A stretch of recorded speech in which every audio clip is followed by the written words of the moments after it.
কথায় নয় কাজে প্রমাণ করতে হবে, জীবন দিয়ে, কথা দিয়ে নয়, কাজ দিয়ে। বলো ভগবান কোথায় থাকে তোমার জানা আছে? বলে নিশ্চয়ই আছে বলেই তো এখানে এসেছে। মহারাজ আমি বলে দেব, প্রশ্ন করলেই হয় না যে ভগবান কোথায়, আপনি দেখে নেবেন।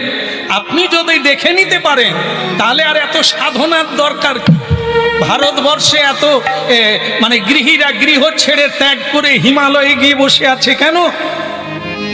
লোকে লাল গেরুয়া পরে সন্ন্যাসী হয়েছে কেন? আপনি যদি প্রশ্ন করবেন আর ঈশ্বর দেখে নেবেন তাহলে সাধন ভজন কেন? হরিনাম কীর্তন করার লাগে কেন?